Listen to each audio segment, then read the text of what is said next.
तर या पार्टमध्ये मी आलो आहे पुलाच्या खाली आणि इथून पुढे मला आता पार करायचे होते. तर मी असे उडी मारून पार केले. मी तुम्हाला या पुलाचे नाव सांगायचे विसरलो. या पुलाला पिटी पूल असे म्हणतात. तर पहिल्या ब्लॉग मध्ये मी सांगितलेच होते की या पुलामध्ये कॅनॉल वाहतो आणि कॅनॉलच्या खालून ही नदी वाहते. आता आपल्याला आपला अभ्यास सुरू करायचा होता. तो म्हणजे इथे आपल्याला कोणते प्लांट भेटतायत ते बघायचं होतं. त्याचबरोबर कोणते फिशेस पण भेटतायत ते बघायचं होतं. तर हे पहिलं आपल्याला भेटले आहे कॉमन ग्रीन मॉस. हे आपल्याला कॉमनली कुठेही भेटू शकतं. तसेच आपल्या एक्वेरियम मध्ये सुद्धा हे दिसायला छान दिसतं, पण मी आता हे घेणार नाहीये. त्यामुळे मी फक्त चेक केले, कारण याची जी नॅचरल क्वालिटी होती ती खूप छान होती. त्याचबरोबर मी पुढे आल्यावर इथे मला ही जलपर्णी दिसली आणि हे मधमाशांचं पोळं दिसलं. तर मी आधीच्या ब्लॉग मध्ये सांगितल्याप्रमाणे या जागी आपण फिशिंग आणि कॅम्पिंग साठी येणार आहोत आणि इथे खूप वेगवेगळ्या प्रकारचे मासे सापडतात. मी तुम्हाला ते कॅम्पिंगच्या व्हिडिओच्या वेळी मी तुम्हाला ते दाखवणारच आहे. इथे 4-4 फुटाचे मासे सुद्धा सापडतात. पण सध्या थोडेसे पाणी पण कमी वाटत आहे, त्यामुळे काही सांगू शकत नाही. पण आपण नक्कीच प्रयत्न करूयात आणि मी नक्कीच तुम्हाला दाखवण्याचा प्रयत्न करेल की तुम्हाला जेवढ्या काही माशांच्या व्हरायटीज इथे भेटतात त्याबद्दल मी तुम्हाला नक्कीच माहिती देईल. तर मी इथे फिशचे ऑब्झर्वेशन करत असताना मला काही मासे पण दिसले होते, त्याबद्दल आपण नंतर बघूयात. आणि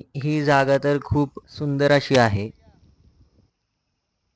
कॅम्पिंगचा व्हिडिओ मी तुम्हाला पूर्ण दाखवणार आहे, तर माझ्या YouTube चॅनलला सबस्क्राईब करायला अजिबात विसरू नका. आणि इथे पुढे आल्यावर मला हे एझोला प्लांट भेटले, जे आपण 60 रुपयाला फक्त मुठभर म्हणजे थोडेसेच हातात बसेल एवढेच आणले होते. इथे बघा किती फ्री मध्ये पडलेले आहेत. तर इथूनच किनाऱ्यावरून जात असताना मला अशा पद्धतीचा हा झरा वाहताना दिसला, जो खूप सुंदर दिसत होता. तो मी एका शॉर्ट व्हिडिओ मध्ये अपलोड केलेलाच आहे. तसेच पुढे आल्यावर एक छोटंसं डबकं होतं, ज्या एक खेकडा सुद्धा होता आणि तो तिथे माशांची शिकार करण्यासाठी बसला होता. खेकड्याचं काम तर खेकडा करतच होता, आपण आपले काम करूयात असे म्हणून मी पुढे आल्यानंतर हा नजारा बघा किती सुंदर आहे. त्याचबरोबर इथे पडलेली जी दगड आहेत त्याच्या खाली आणखी खेकडे असू शकतात, या उद्देशाने मी तिथे गेलो आणि काही दगडे उचकटून बघितली. पण मला असे जाणवले की ते श्रिम्पची ऍक्टिव्हिटी जास्त आहे, म्हणून मी आणखी काही दगडे तपासून पाहिले. तर खरंच त्याच्यामध्ये मला श्रिम्प आणि प्लेकोची काही पिल्ले दिसली. त्यातला मी एक प्लेको पकडलाही, पण मला प्लेकोपेक्षा श्रिम्पची जास्त गरज होती आणि ते मी घेऊन जाणारच होतो, कारण श्रिम्पचे मेटिंग आणि प्रोडक्शन जास्त प्रमाणात होते. त्याच्यामुळे मला ते कसल्याही परिस्थितीत हवे होते आणि आपल्या गप्पीसाठी ते खूप हेल्दी फूड राहणार होते. त्यामुळे ते मी पुढच्या पार्ट मध्ये घेऊन जाणारच आहे. तर मला फॉलो करायला अजिबात विसरू नका.